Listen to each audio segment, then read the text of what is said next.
Hi Fight fans, welcome back again to another video with the African fighters. And on today's episode, we'll be bringing you a roundup of everything happening in the world of combat sports. Alright, massive anticipation of the weekend's UFC 287 headliner.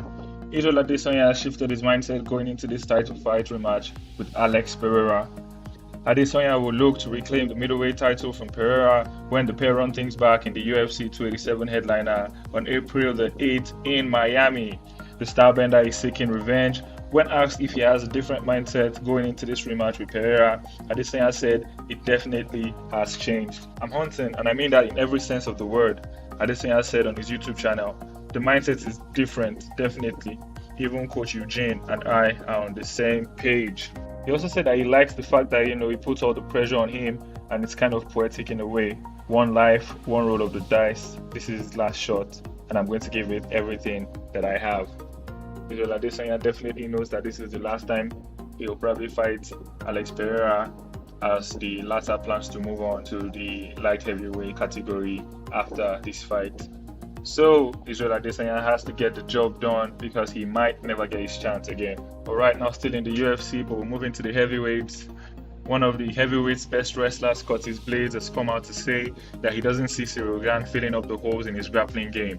Gane was quickly taken down and submitted by John Jones in their vacant heavyweight title fight earlier this month at UFC 285. Cyril Gane is already back to work and intent on improving his grappling, but the UFC's leader in most takedowns landed doesn't see Gane ever reaching high enough level to affect his grappling skills. During an interview, Blaydes was asked and he replied that I think he's like a lot of guys, he got away without having to learn how to wrestle. Just like Francis, Blaydes said in an interview with Low Kick MMA. He got away with not having to learn how to wrestle, it's not just his thing. There's a lot of guys with holes in their games because they only focus on one part of MMA. It's not like we didn't already know that this was a hole. I know a lot of people are expecting him to go and plug it, but it takes years and years to learn how to grapple. He's not going to get it. He's definitely not going to get it.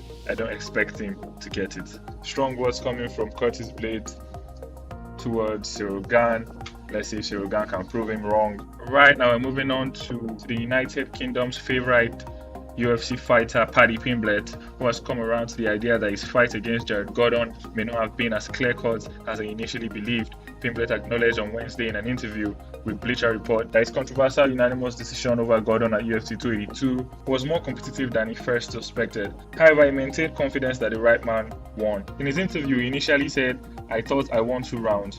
I watched the fight back and I thought I won 2 rounds. I'll be honest, it was a lot closer than I thought it was. I never dominated. The interesting thing about this is that these comments are coming, just a few days after he has openly challenged Gordon to a rematch late in 2023. I am going to run it back. I hope he beats Bobby Green. Definitely shocking news because nobody ever expects Paddy Pimblet to be humble. He's always the very outspoken, confident fighter, and then we'll see how this one pans out.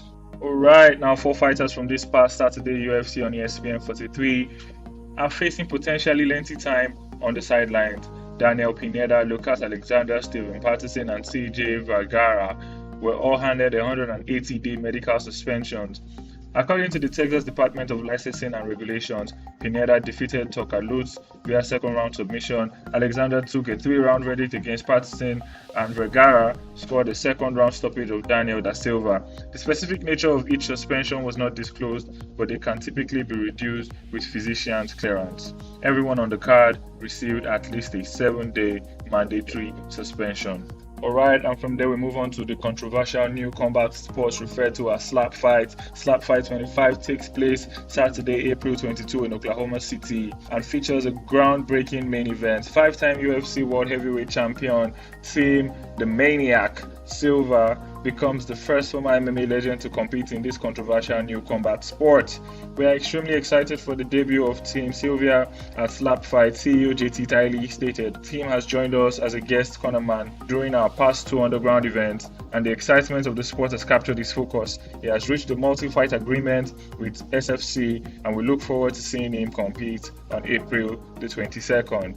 Slap fighting seems to be growing bigger and bigger. Cyril is 31-10 in his MMA record, will face super heavyweight contender, the Bulldozer, who is 1-0 in his SFC fighting career. Right now, moving on to the women, Valentina Shevchenko wants an immediate rematch with Alexa Grasso, but wants to make sure there is fair officiating. Shevchenko, one of the greatest fighters of all time, lost the flyweight title to Grasso in early March at UFC 285. The 35-year-old also claimed referee Jason Herger's decision in the fight may have affected her performance. In an interview with Ariel Helwani of MMA, Shevchenko spoke about a potential fight in Grasso's home country. I am right now in the position to not say, oh no, Mexico, I can't go. No, I'll definitely go to where the UFC puts the event. Valentina Shevchenko said, for me, it's important to know that the judges and the referee are good in this fight, that they are not leaning towards one side or the other. Right now, moving on to boxing, former world champion Isaac Doge continues the chase of another championship as he takes on Robbie v. Ramirez. The fight is scheduled to take place on April the 1st in Tulsa, Oklahoma. The winner of the Doge vs. Ramirez bout will likely face Emmanuel Navarrete in a world title fight. According to Big Fight Weekend, the bout will be either for the vacant WBO interim featherweight title or potentially the vacant full title. In a post on Twitter cited by Sports Brief, Doge revealed that he is ready to become a two-time world champion while confirming his bout against Ramirez. Right, and last but not the least, Jorge Masvidal believes Kamaru Usman may have come back too soon after his knockout loss to Leon Edwards. Usman's one-time rival Masvidal believed that the short 6-1 turnaround may have played a role in Usman's loss. A little lackluster, Masvidal said on the Joe Rogan Experience when asked about how he thought the UFC 286 main event was. He proceeded to say that there were times he didn't see him stepping up the gas like he usually does, and it might have been because he took the fight too early. He said, I do think he is a way better fighter than Leon Edwards in a lot of aspects, but he should have taken 9 to 12 months out, and so he can get his mind and his body back to full fitness. Alright guys, thanks for watching. Leave your comments in the comment section. See you next time.